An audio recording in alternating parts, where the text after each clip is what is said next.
Hi, folks. Welcome again. Joining us a few minutes of talk here from the Political Viking, our disruptors in the everyday. I appreciate you joining us, and thanks for joining us if you're seeing us on YouTube, from our YouTube channel. A lot of you are accessing us from our webpage, which you can get at politicalviking.com, or for the show page, we'll use from the Rick Wagner Show, which is part of our radio programs here where I'm from. You can also get it at rickwagnershow.com and a couple other places take you to the webpage. You can watch our videos from there or from YouTube. But anyway, we appreciate it. And today, what do we want to talk a little bit about? Guns. Because it's about time that more and more people become interested in telling the truth about what they like to refer to as gun violence. And the more I hear that, the more concerned I become about the term. It's become used so regularly, even by people who are not anti-firearms, that I think we need to think a minute. Gun violence seems to imply somehow that the firearms do this themselves. Those darn guns going out, committing crimes, holding up liquor stores, and shooting at people, as though they were independent entities, and of course they're not. You know, I used to think that it was sort of a dodge on the part of progressives and liberal Democrats to say that, a proliferation of guns caused crime because it helped them explain why their policies failed in most places. They created areas that were endemic with crime because they had poor economic policies, poor social policies, and they created all of the various factors that go into a violent society in these areas. And, using a firearm in the commission of crimes was just an expression of that. The firearm itself had little or nothing to do with the crime. It was just a tool. It's like saying that having a nation of drunkards somehow is the problem of the vehicles they're driving when they're intoxicated. It's an old comparison, but it remains to be true. It's also like saying that a fork causes people to be fat. But lately I've come around to another way of thinking that people used to put out there, and I thought was a little crazy, is that sometimes these gun control ideas are simply meant to sort of disarm people because they're afraid of the general population out there. And perhaps it's because of some of the things they're doing and how angry it's making people. So often folks who are unfamiliar with firearms have an unnatural fear of them. They completely misunderstand their usages and how they're operated every other kind of way. And so why wouldn't they become fearful of things they understand? And the idea that people who they radically disagree with and apparently would like to oppress in some situations, that having them in possession of these mysterious and frightening items would be something they'd like to stop. I begin to think there's a little of that going on. Nevertheless, the statistical analysis of this stuff is just not compelling when it comes to the idea that somehow too many guns create crime. Crime is there. Using firearms and the commission of it is just part of it. Now, I'm not going to pretend that having a firearm involved in a crime isn't going to make it more deadly. It does. The availability of firearms, of course, is going to have something to do with how many of them show up in criminal activity. But that's not really the problem, is it? It's the fact that people want to commit crimes or are forced to commit crimes or live in an environment where criminal activity is accepted. All of these things are the real problems. But they're a lot harder to solve. It's much easier just to go out and say, well, let's just take everybody's guns away. There won't be any violence. Yeah, that's not going to happen. Violence is a symptom of many things: economic, political, psychological, all of these things. It has little to do with some tool. But it seems easy, and it apparently also accomplishes the objective of getting these dangerous and mysterious weapons that are wildly misunderstood, if not completely misallocated in terms of what they're doing by people in control on our east and west coasts. But recently we came up with one, and I that really was a little concerning, made me want to do this, is the Centers for Disease Control, who apparently have now decided that every aspect of our lives have something to do with public health, are really trying to get involved in firearms again. They've tried this before, and people have kind of pushed back. Now that the Democrats are barely in control of Congress, they continue to try and do this. And I looked at several different news stories about this movement from the CDC to start collecting data so they can respond quickly with solutions to gun violence in America. What is that supposed to mean? seldom have I heard anything written like that that has meant anything good for people's personal freedom. It also has not solved any problems. It's just created different ones. So I looked at the National Public Radio, which, by the way, shouldn't exist. When was the last time that we thought that we needed to have any taxpayer funding in any sense fund radio or television? There are not plenty of it. I think there's plenty out there. When this idea came across, there wasn't much, and it was a way to encourage it. I didn't think it was. I wouldn't have thought it was a good idea then. It's really not a good idea now. But they had a piece out there that I thought was very illustrative of kind of the thinking on this, and it is all hysterical. It was heard in All Things Considered, I guess. I was reading parts of it, And gun violence in the U.S., of course, is brought up. Big increase in homicides in 2020 and overall violent crime. Well, there you go. Why is that? Well, they don't seem to want to talk about why that is. They just want to talk about that firearms are often used in these things. And they're also very concerned now about getting into looking into non-fatal firearms injuries. They say, oh, these are underreported and this and that. Well, they're probably underreported because they don't have the same dire consequences that a death does. Maybe that's something that people at National Public Radio need to understand. Apparently when you're funded by independent contributions, to be fair, and government money, you don't have to really understand what news is. So you're mystified by the fact that less serious things don't get as much coverage.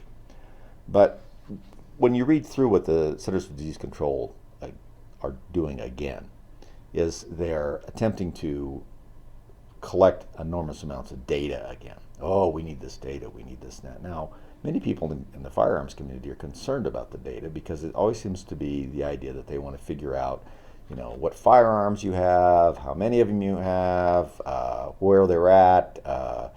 Here in Colorado, where I'm at, we now have a law that details how you're supposed to store your firearms, or if you don't store them properly, you're a criminal. Or if you don't report them if they're stolen or missing in a certain period of time, you're also a criminal. These are the kinds of things that happen. And the more data they get, the more the CDC, Centers for Disease Control, these kinds of organizations are being used to frame the Second Amendment as some sort of threat to public health and safety. And we see how they're responding with the pandemic and how well they treat everyone's personal rights in that situation with the data that they have. You can imagine what they'd love to do if they could come up with some data that would pass some kind of vague constitutional muster under a very weak and disorganized Supreme Court to allow more regulation of the way people behave and own firearms. So it's just the latest assault, or at least the opening salvo, as it was, to keep sort of with our trend here. But you've got to keep on top of this. And America is unique. Yeah, we do have more violent crime associated with firearms, and we do have more people commit suicide with firearms because we have a lot more of them. And I don't mean just a few more, a lot more. And that's because this country was settled, slowly and endlessly through what people disparagingly call manifest destiny, if you want to call it that. But there was such a frontier for so long, and frontiers require protection. If you look behind me, I have a lot of armor and all these things we collect. None of them are firearms, but they were considered and still are very devastating weapons, and were used to protect people and on the frontiers of their own countries. The difference with America is we had a much bigger frontier for a lot longer. And so people had firearms to protect themselves. There was nobody else out there to do it. They had to do it themselves. America has a very, very unique experience in terms of its own civilization. And firearms and weapons and self-protection and being responsible for your own protection are much higher priorities and much more common in America than they ever were in Europe or any of these other places. And we have 300, 400 million probably firearms out there. We're not going to get them all back, no matter what the government says. It's a foolish notion. And instead of concentrating on the policies and the things that make people commit crime and doing what we have proven many times stops crime, which is to take the smaller percentage of criminals than you would think, maybe 20% of people who commit violent crimes repeat them over and over again, or more likely 20% of them are responsible for 80 or 90% of all the violent crimes, probably even a smaller percentage. What we found in the past was when we find and aggressively prosecute people who repeat offenders of violent criminal acts, and put them out of society's commission in prisons and whatnot, violent crime tends to go down. When you let them out, especially if you let them out on no bail, like we've seen in some other cities, violent crime goes up. It's not hard. The progressives act like it's hard and mysterious. It's not. They don't want to see it because it's policies like that that commit to it. So, keep your eyes open out there when you see these studies and things. And remember that, like all other aspects of our freedom, your freedom to own a firearm and protect yourself, which is unique in the world, and it's something instead of being upset and ashamed of, which is what you would read if you read people in the New York Times or the Washington Post, or apparently NPR and a few others, you should be proud of that you have created a government that trusts its citizens to be able to defend themselves, that they trust you to have your own firearms, that you are responsible, and that you are, in fact, the government. That was the idea originally. It feels less and less like that today. But you have to be responsible for yourself, and you have to be responsible for protecting your rights, because no one cares about your rights more than you. I don't care what any politician says. So you got to pay a little attention to these things and understand that endless gathering of information sometimes is just a function of the bureaucratic mind, but many times it's a function of gathering information and then manipulating it in a way to justify diminution of your freedoms, not just with firearms, but with speech and everything else. We assume people have the same kinds of rights. Now we know throughout the world, rather, that we know that in many places that's not true. We sort of know that in Europe and England and New Zealand and Australia even. Australia is an interesting one. People say, well, Australia was pretty rough and ready. Yeah, Australia was a penal colony. They didn't exactly distribute firearms to everybody in the penal colony when Australia first started, so its history is somewhat different. England and some of these other countries aren't, as big as most of our states, and they were pretty well settled long before firearms were ever developed. And by the time that firearms came along, there weren't any real frontiers in any of these places. Very different experiences. We have a situation where the expectation is that Americans are responsible enough in their own homes and about their own persons to protect themselves. If they make a mistake and do that wrong and use it improperly within reason, then there's consequences for that. But what we can't have is a constant squeezing down of all of our rights, including those under the Second Amendment, because people don't understand how important it is to watch your own government. Remember, the price of freedom for everybody is constant vigilance. It's not easy. Freedom isn't the common denominator among the world. It's rare. And it's rare because it takes work, just like anything else. Having a neat house takes work. Having a free society, being able to protect yourself, takes work. Don't let people throw statistics around at you that makes you think that somehow your own rights cause these problems. The rights that you have right now have served this country very well. We had more firearms probably, amongst the population in the 1880s. Now, probably not per capita.